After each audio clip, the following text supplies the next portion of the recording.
Briana Loewinsohn, who got a lot of praise 2 years back for her graphic memoir, Ephemera, is back with a new book, Raised by Ghosts. It's a slightly fictionalized look at Briana's teen years, acting as both a time capsule of late 20th century teenager culture and the struggles of being comfortable with oneself that's almost synonymous with the word teenager. This week, an interview with Briana about her new book, and then Jason will join me to review it. First, I'd like to thank our patrons for helping to keep the show going. You can pitch in by pledging at least $2 a month at patreon.com/deconcomics. This is Tim, and this is Deconstructing Comics.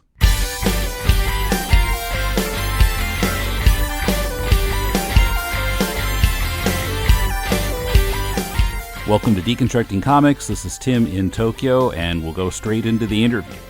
All right, now I'm talking with Briana Loewinsohn, somewhere in California, hopefully not near the fires we had recently there. No, I'm up in Oakland, California, Oakland. in the East Bay next to San Francisco. Ah, okay. All right.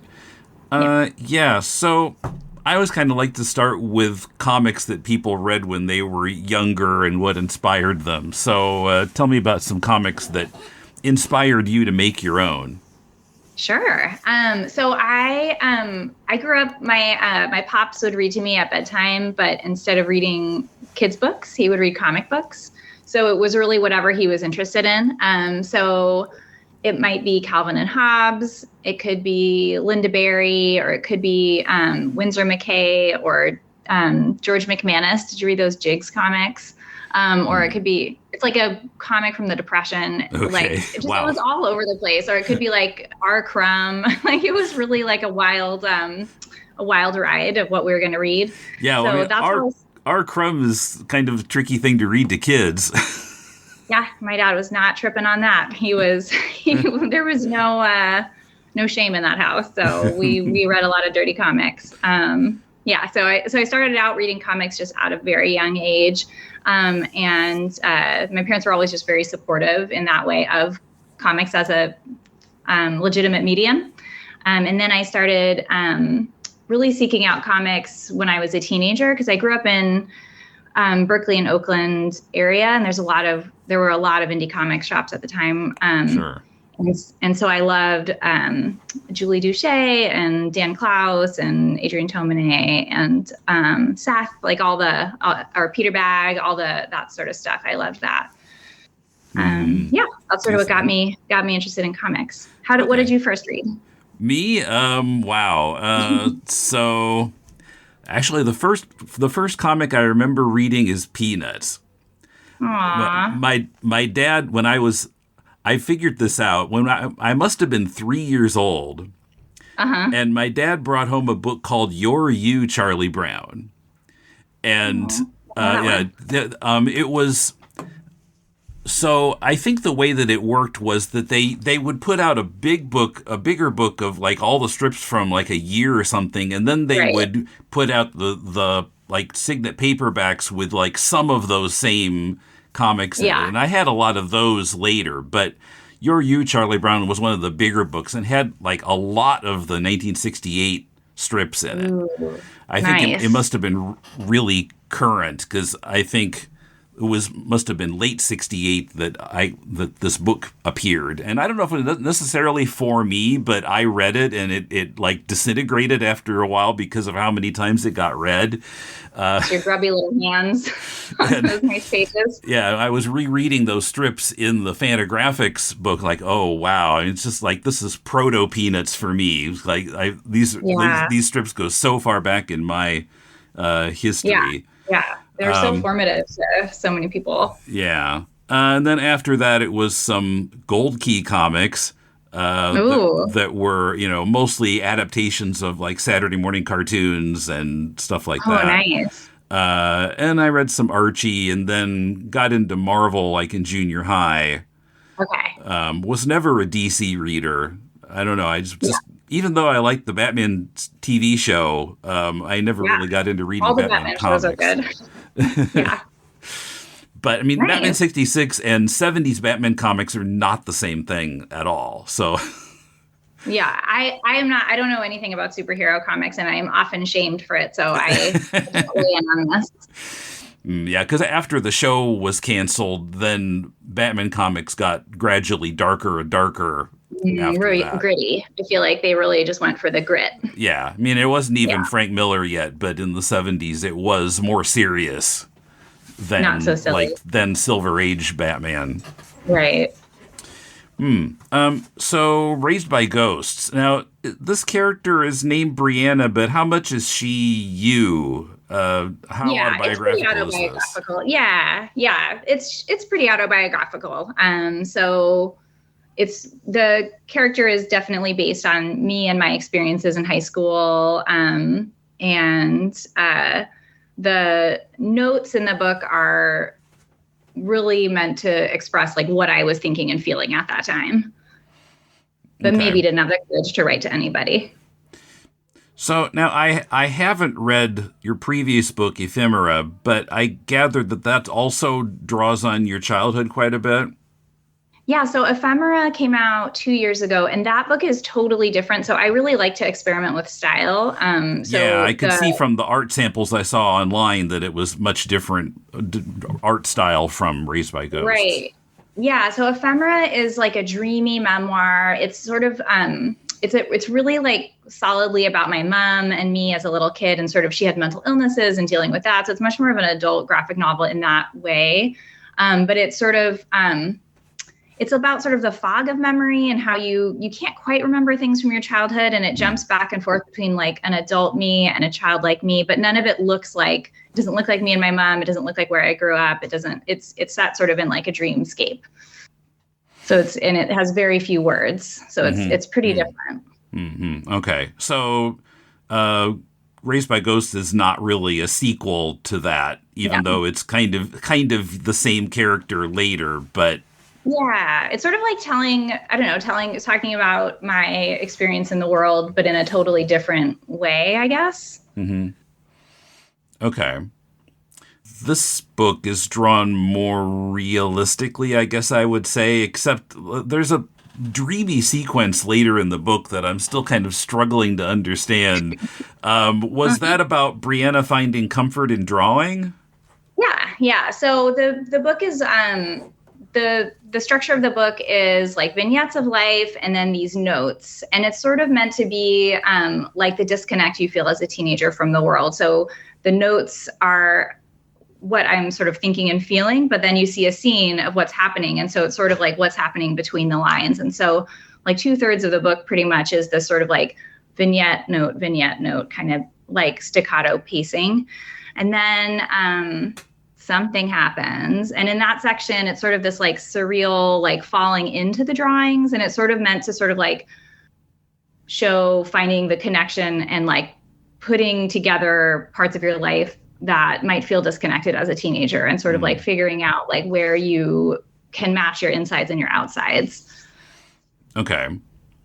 So that's for me. And because the first part of the book was so, there are like 4 little panels per page, lots of white page around the panels. I wanted this separate section to be like a totally different visual impact. So I inverted it. So it's all giant black pages, full bleed with white lines, and everything's like these little surreal images. That's sort of how that happened. Right, yeah, I'm looking through. Some of it's full bleed and some of it's not. And yeah, the notes. So at the end of the book, you have that whole thing about how to fold them, and that brought back some memories from junior high. Yeah. Did you used to write notes? Oh yeah, and fold them up like little footballs. Yeah. The Did you play that game triangles. where someone would hold their fingers and you'd have to Yeah. flick the note? Yeah. I was just teaching some kids the other day how to do that. I'm a high school teacher, and I was like trying to get them to do. I teach ceramics, and I was trying to get them to do something on the wheel. And so I was like, put your fingers like you're going to have someone flick a little triangle of paper through it, and you're the football goalpost. And that's how I could get this kid to like make the right hand motion. I was like, okay, now flip that over and put it on the wheel. So that just came up the other day for me. So who knew that ceramics and kicking field goals had some connection? Oh no, really making connections here. Sports and art. So we wrote a lot of notes. I went to high school in the 90s. So it was really, that was sort of like how we stayed connected with each other, because it was pre, you know, we grew up pre cell phones and all that stuff. Mm-hmm. And then I saved all my notes from high school. So I have all these like garbage bags full of notes. And it has all those different folds in it. And it was really fun looking through, because there are folds that I had like forgotten about, like, that are very, very ornate and detailed. And they reminded me of times when I would like get a note like that and have to like reverse engineer it to figure out how to put it back together, or how to like fold it for someone else. I see. Yeah. I mean, I would still have a lot of that stuff, except I moved to Japan when I was 23. Yeah. And since then, wow. my parents have moved twice. And when that happens, a lot of stuff gets pitched that I would have rescued if I'd been there. But can't keep this treasure trove. Yeah. Aw, it would be fun to reread them. Yeah. But yeah, you mentioned you were, I'm sorry, go ahead. No. Oh, I was just going to say what's nice is, you know, if you don't have to read your own notes, because you'll only have the notes that other people gave you. So it's less horrifying. Yeah. You don't have to worry about what you said. Right. But yeah, you mentioned this was still pre-social media. So like, do you think having TikTok and Instagram as a teen would have been better or worse for you? Oh my gosh, I really feel like it would have been worse. I feel like I really feel for the teenagers who, the people who were teenagers right when that stuff was starting and didn't know that you shouldn't just post every feeling on the internet. That's the generation I really feel the worst for, because now kids kind of know, they have some savvy of like, oh, I don't want to put that on the internet. Whereas I think, like, if I had been the first teenage era to have a live journal or Friendster or whatever, these first things where I worry that I would have just put all this just super embarrassing, dramatic thoughts and feelings right out there for all of the world to take a screenshot of. So for me, I don't think I would have liked it as much. But I might have liked it just in terms of, I love having a record of everything. So yeah, I like that. So you've been drawing on your childhood a lot. Is making these books cathartic for you? Yeah, you know, sometimes I'm like, I just like do things. I'm a very quick decision maker. I'm like, I'm going to make a book like this, and this is what I'm doing. And then I don't think about how it's going to impact me. And someone asked me about that after Ephemera came out. And I was like, sort of like dumbfounded. I was like, man, that was really helpful to process my mother's death. Like, I can't believe making a book about it. And I didn't even think about it while I was making it. I just sort of felt compelled to make it. And I was working on it and enjoying drawing it and thinking about things. And then I didn't really think that might actually have like a benefit to my life. So and it totally did. Accidentally cathartic. Yeah. I am not wise enough to plan ahead for these things. I have different strengths. I was interested. So yeah, I read some other interviews with you, and you mentioned, you were in the Bay Area. Your parents were kind of hippies, I guess, and reading R. Crumb to their kids. Like, what? But one of the notes in this book mentions, I don't know if I should say your or her, talking about Briana in the book. Either one is fine. But yeah, Briana in the book writes about how the dishes were all kind of a random assortment of things, and then your dad brought home some like real flatware, and he said he felt like he was finally grown up. Yeah. So everything that in my house, you know, my parents didn't have a lot of money. And so it was either things that they had been given from their parents, like stuff that they had like been handed down. So there might be something really fancy, you know, like a Wedgwood dish or something. But then there was also, it was sort of like pre-eBay, pre-anyone knowing what anything was worth. So you could go to the flea market and buy this like awesome set of milk glass dishes for 50 cents. And that's like, we ate off of these, like one set of dishes was white milk glass. And then they all had like a ruffle. This was at my pop's house, like at my bachelor dad's house, like a turquoise edge around it. They were so absurd, but he must have gotten them for like no money.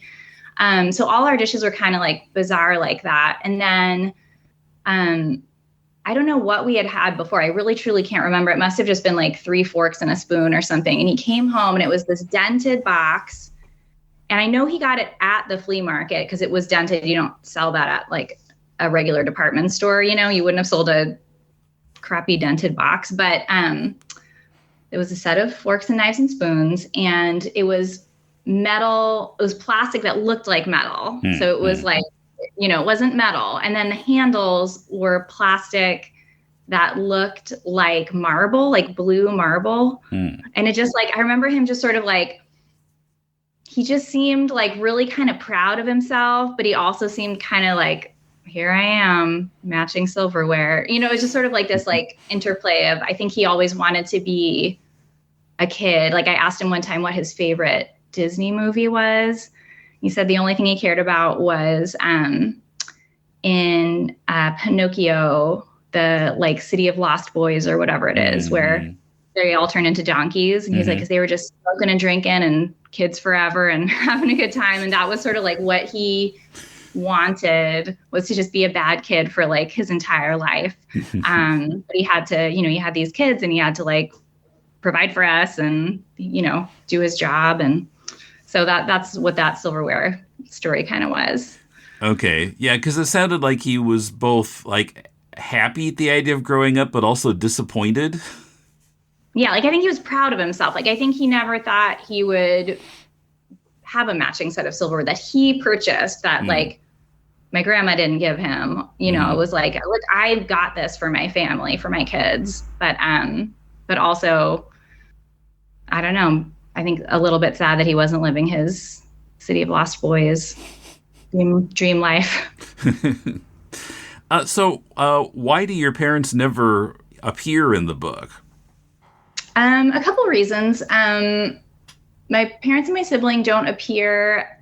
They're both dead. They're not here anymore. And I had a very complicated relationship with my mom. And so I don't like drawing her. So like in Ephemera, I made a totally different character. So I didn't have to actually draw her. And then it was like with my pops, like I kind of didn't want any judgment on just how he looked. Not that he looked any type of way. I just kind of like wanted, I don't know. I just didn't want to put them in. I kind of wanted them off screen, and I wanted that. So that was part of it, is that I do have this complicated relationship with them and with my sibling, and didn't really want to represent them. But then the other reason was that I wanted to give the feeling of isolation that I had in my houses. So I kind of wanted you to feel like you were only in Briana's world and you were never experiencing the house as a family unit, because that's not really what it felt like. It was sort of like we were all living these parallel lives, and sometimes you would kind of like be in the same room as the other people, but it wasn't like we were like a family who like thought and cared for each other and worked together to make life work. I thought an effective way to do that would be just to have them off screen. Okay. Yeah, so that was sort of like my, and then also just like the inference of ghosts. Just to just subtly. Okay.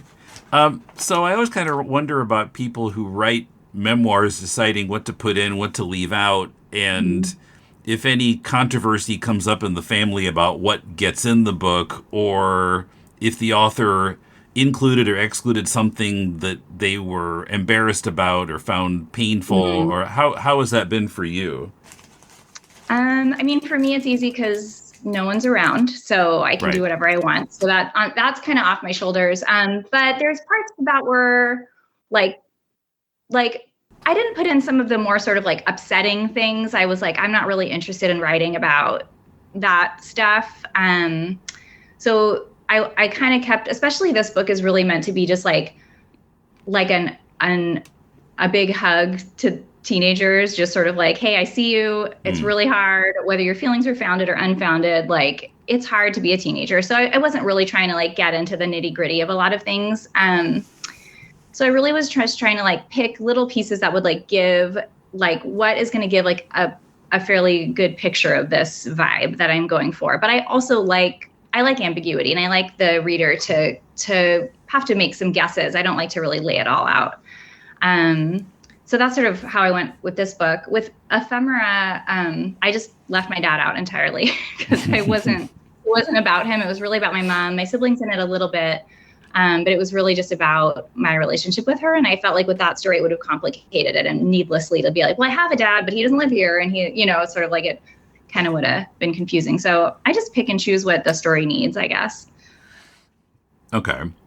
I don't know if you have anything to say about this, but I just wanted to point to it. I liked your technique of showing people talking, but just putting like Woodstock dialogue scratchings in their word balloons. I guess it means that what they're saying is not so important. It's just that they're talking to each other. Yeah, exactly. So I first used it when I was writing the book.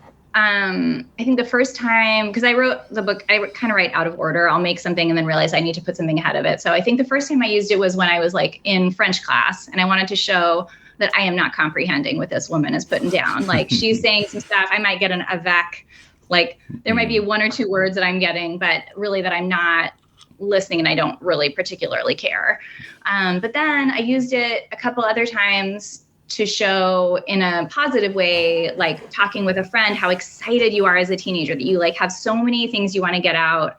There's not even enough time. So that like, there's like a page that has like 1 million word bubbles and we're just like excitedly talking, but I didn't want the reader to be bogged down in like what we're saying, because it really wouldn't matter. It's really like about that like joy of like gushing ideas and thoughts with your friends when you're a teenager, that you just like, there's not enough breath to say all the things. So I feel like that device, I kind of used it positive and kind of negative. Mm-hmm.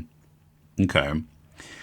I wanted to ask you too, I understand your grandfather was best friends with Charles Addams. Yeah. Did you ever get to meet Addams, or was this No, before I actually barely met my grandfather.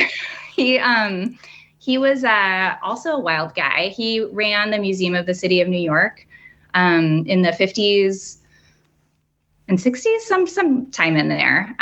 But he had moved to South Africa before I was born. So I met him one time. But anyways, yeah, they were friends. My mom met him a bunch. So he sort of like looms large in our family lore. So we also grew up reading a lot of Charles Addams because that was my grandpa's best friend. And then our family has 2 Charles Addams that he made for my grandpa that features my grandpa in it. Yeah, I saw in one of the interviews one of those where with the moving van. Yeah. So it's in both of the books. It's a little Easter egg. Yeah. So that's okay. That's pretty fun. I think I saw a picture of Charles Addams once. I don't remember what he looked like, but I mean, I imagine him as being this really weird guy based on his work. But I think he was a weird guy. I'll tell you, I don't know if this is common knowledge, so I don't mean to mansplain, but Charles Addams, he's always Uncle Fester. So that's one thing that I knew, is that like whenever Uncle Fester is featured, that's Charles Addams's like alter ego. Okay. He doesn't really look like Uncle Fester. He's not like a mountain, like the way that Uncle Fester is just a big mountain of coat. Yeah, because I understand that the characters didn't even have names until the TV show was made, right? Oh, I don't think they did. I'm trying to look back. I've read through that there's that compilation that came out in the 90s, which we got, and then I've read it to my kids like a bunch of times. They have now also had to read all of the Charles Addams cartoons, but I don't remember seeing any names. She might have a name. The mom might have a name. Yeah, I know I read somewhere that the names came up when the TV show was being put together. But yeah. I feel like Morticia's mentioned, but maybe not. Yeah, I mean, I haven't read a ton of his stuff, but I've never seen a character referred to by name in those comics. They're really good. They're just banger after banger. He was really talented. And the comics themselves are really large. Like each one was maybe 18 by 24 inches. Wow. So how did they reduce those down to print in the New Yorker? I don't know. But I mean, the one that I only am assuming from the one that we have, I guess maybe they were smaller, but the one that we have is very large. And it's all in those like beautiful, I assume ink washes, but maybe they're watercolors. Okay. Yeah. Okay. My only inside track. So are you planning another book now? I'm working on some ideas. I did some pieces for KQED for like our local KQED website I did one piece on cafes that have closed. So it's sort of in the style of Raised by Ghosts, where it's like a memory and then a note, because we used to have so many cafes. And then where you could just sit for hours and hours. Now cafes are like not as into you being there and like taking up their time for as long, or they're very small. And then I also did one about movie theaters that have closed.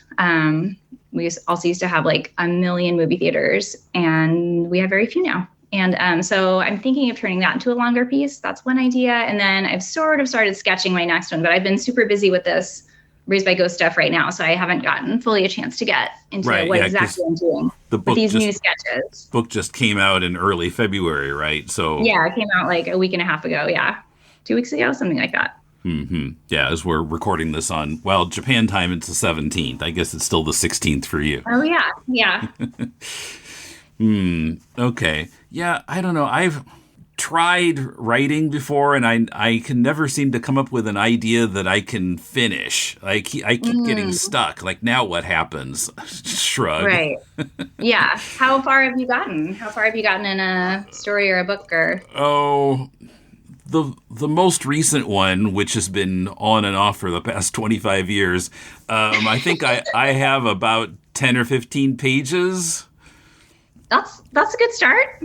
Yeah, I keep changing my mind about how it's going to proceed. But you need to have a little bit of the brazen idiocy that I have, where you just keep going with one idea, and then just don't worry if it's not the best idea. You can change that later. Yeah, okay, and I'll have to try that. All right, great. Okay. I want credit if you finish that book. Okay. Yeah, there'll be thank you in the front. Thank you to Briana. Briana encouraged my idiocy. Okay, well, thanks a lot for your time today. It was nice talking with you. Oh, thanks so much. This was great. Thanks for having me on the show, and I hope you enjoyed reading the book. Coming up, Jason and I review Raised by Ghosts. This podcast is part of the Deconstructing Comics Network, where we're grateful to our supporters on Patreon. Patrons get exclusive extra content. At $2 a month and up, hear Bat Bits, a Batman 66 exploration with my brother Paul.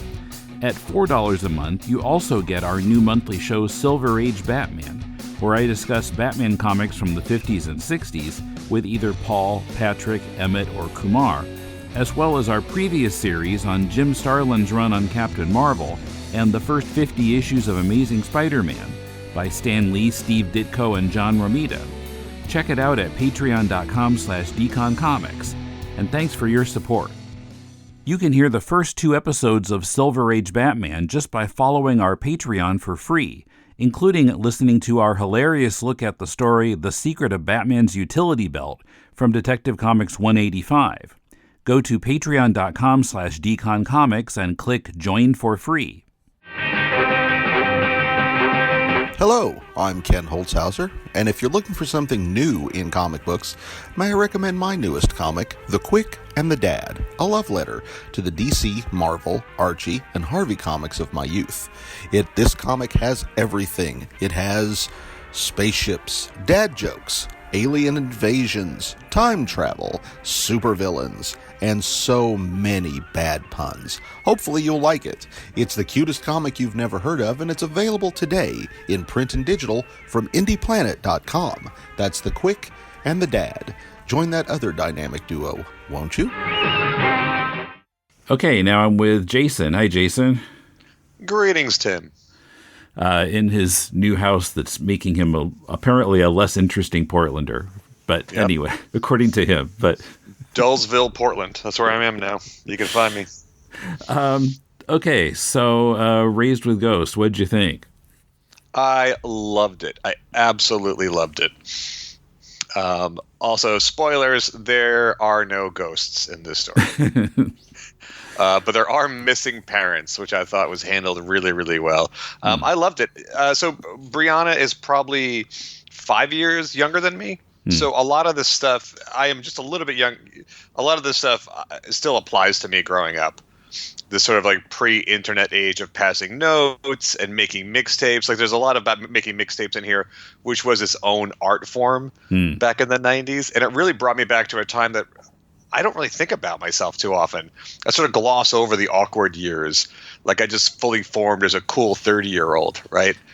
But Briana is really, really good at bringing me back to a time and a place that I had largely forgotten. And it's a testament to her storytelling skills that she retained that and could bring it back in such an authentic way. So I was really, really enchanted with the piece, and even how she tells this story, where there's pretty much a minimal amount of dialogue in the cartooning panels, but then she breaks away into these journal entries, which really bring you into the inner thoughts in a really smart way. It makes me feel like I'm reading something like a personal diary. It's almost like voyeuristic as much as it is storytelling. So it really brings me into the mindset of a teenage girl, and the way that we were not so different. I think I'm not the only creative person who really did not enjoy school, like the academic part of school. I wasn't stupid. I just wasn't engaged by it. And I sure as hell wasn't going to do any homework on my own free time. That'd be like working when you're not at work. So I really appreciated that the character of Briana, just doesn't do homework. And when she finally finds a social world that is rich and loving outside of her households, which are not, that to her is the education that she was getting at that time. And I was the same way. Once I started making friends around the same time she does in junior high, that world becomes its own thing. That's its own education, and it becomes more important.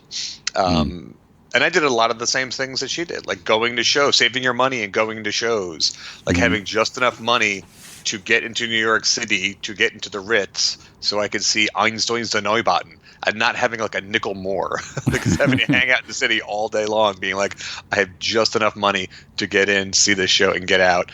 I think she captures that world really, really well. It really made me nostalgic for a time in my life. So I thought it was excellent. Yeah. Some of it I can identify with, too, even though I grew up in the 70s and 80s, the notes and the making tapes. Although I don't think when I was in high school that anybody had coined the term mixtape yet. I made them, but I didn't call them that. But what did you call them? Just, I don't think I had a name for it. I called them Tim Music Tapes. Okay. And TMT1, TMT2. I think the generation before just put a message in a bottle, right? Something like that. And yeah, later I would make them for my pen pals and stuff. But I don't know. I struggled socially in high school, so that part of it, I could identify with the loneliness she shows in parts of it, but the overcoming that was maybe in college that got better, but high school not so much. But yeah, I thought it was kind of a time capsule, of like pre-internet being a teenager, and maybe, capturing things that don't get captured all that much, like the folding of the notes. She has the chart in the back of how to fold the notes and the list of songs that she put on the mixtape, because we saw it earlier in the book, but not close up enough to really read it. I knew that there was going to be an Operation Ivy song on that mixtape before I saw the titles. I just knew based on her and her friend group. I was like, I could call a lot of these.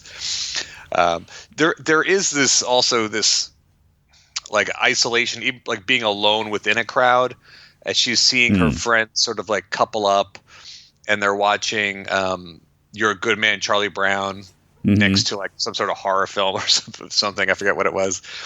And she sees how Charlie Brown is isolated outside of his friend group, and she really identified with him in that moment. And that's when she sort of gets like swallowed up by the art form of cartooning and really finds her footing and her confidence in herself within that. There's this long, surprisingly long sort of I wouldn't say acid trip, but there's like this absurdism.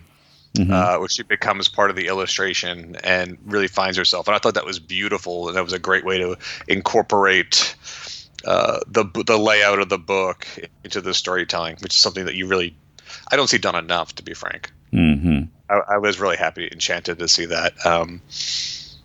So much of it I just really, really, really grokked to.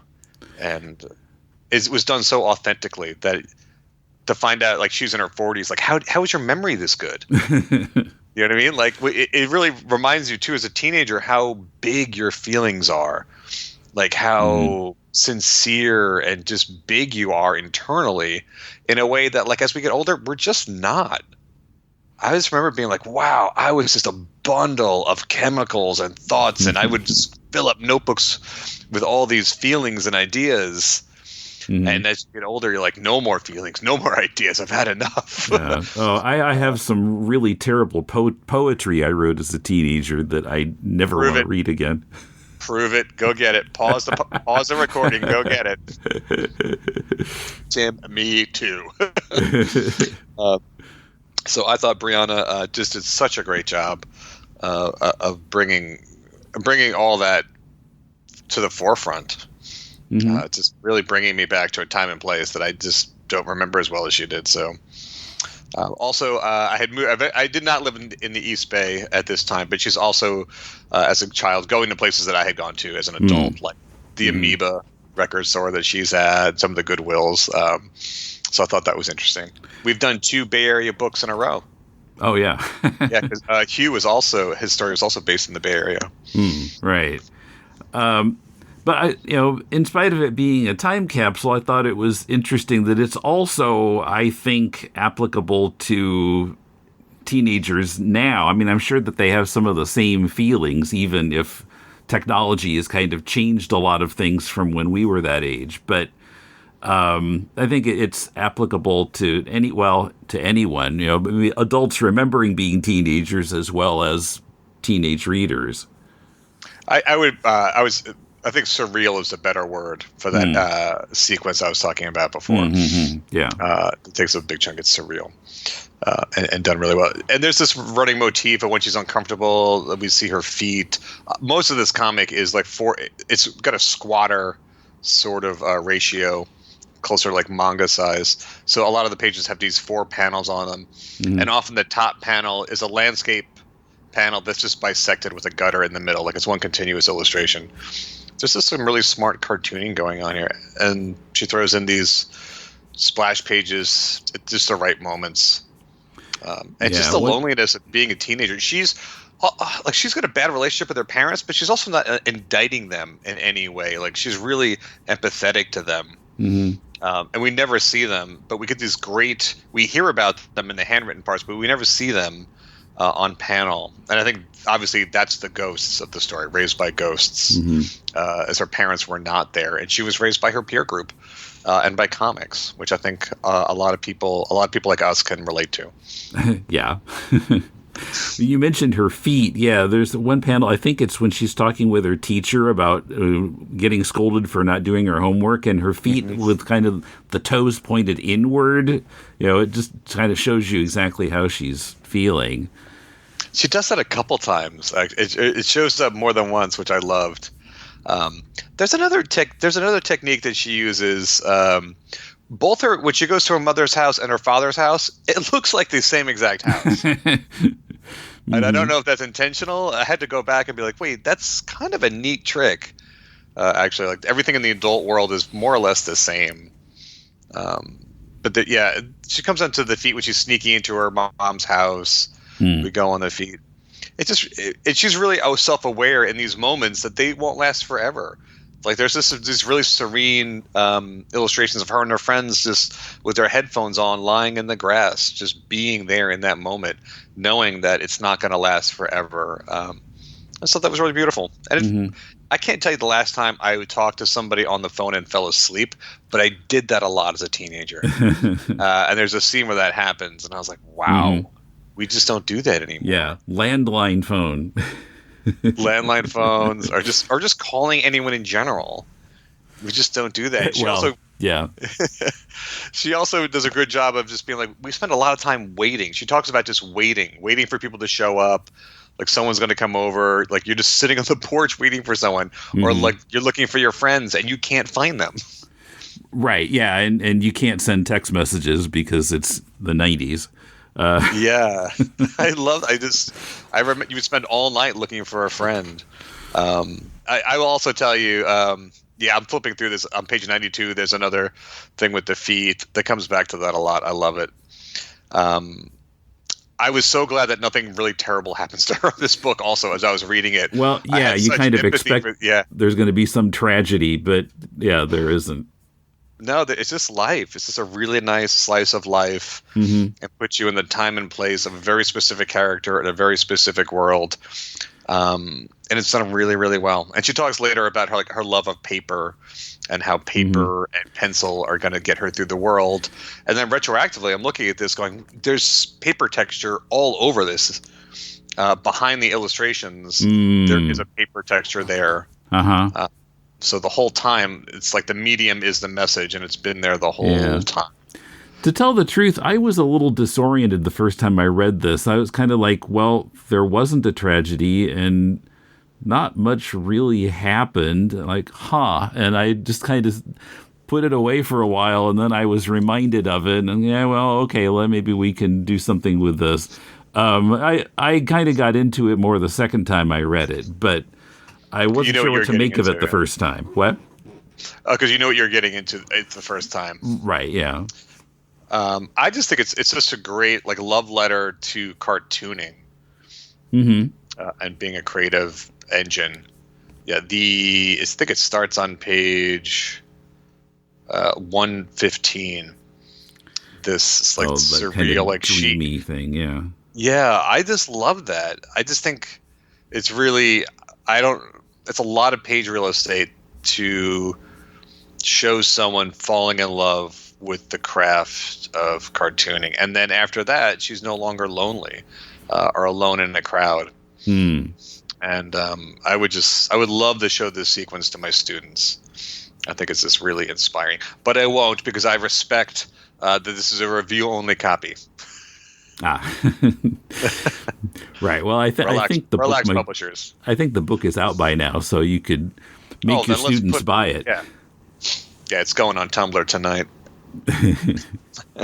I will recommend this to my students, and I actually will I will suggest to the school library that they order it, and then we have a copy on hand, because I just think this is just a love letter and an inspiration to creativity and finding art to get you through the world.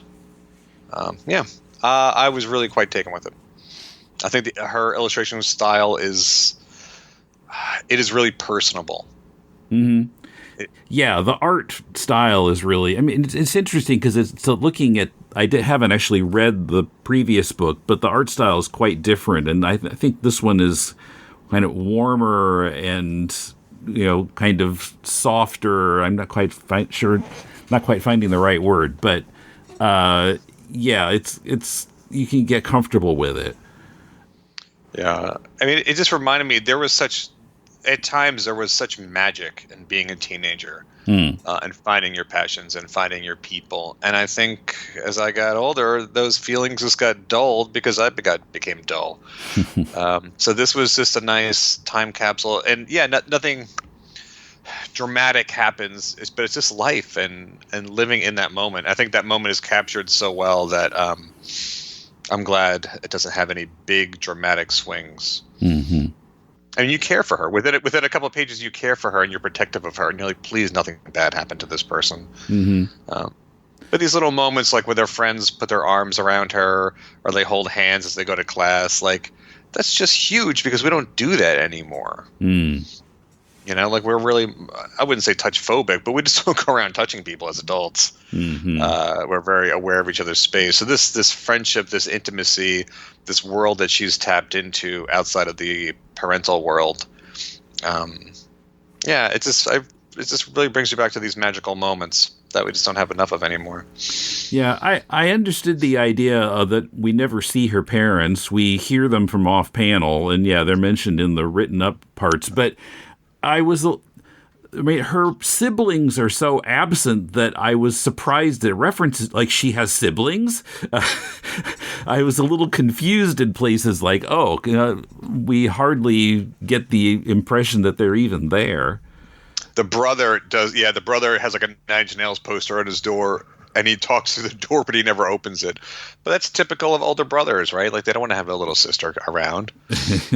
I liked that it was focused and that we didn't go down all these other little trails. Like there are siblings. They're not the point of the story. The point of the story is having these friendships and this moment where you fell in love with cartooning and you sort of found your way. Mm-hmm. Yeah, I could go on, but I'd be saying the same thing. Other than like highest of recommends for this book. And I'm looking forward to hearing your interview with the creator. Raised by Ghosts by Briana Loewinsohn is published by Fantagraphics. At deconstructingcomics.com, you can connect to us on X, Facebook, YouTube, and Blue Sky, and find links to subscribe to the podcast. You can comment on any episode on our site, drop us a line at mail@deconstructingcomics.com, or talk to us. Click the Leave a Voicemail link on the left sidebar of our site. Are you making a comic? Send it to us and we'll do a Critiquing Comics episode about it. Our theme is by J.B. Anderton. The music backing the promotion of our Patreon is Change by Jazar. The latest book from Seth is Clyde Fans, about a failing family business and the breakdown in the relationship between the two brothers who run it. Next week, Kumar and Dana will be here to discuss it. Till then, this is Tim, and thanks for listening to Deconstructing Comics.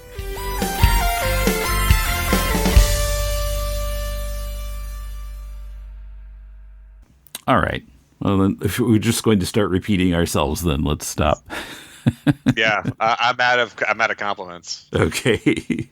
And I've heard our reviews before, and I will circle back and say the same thing.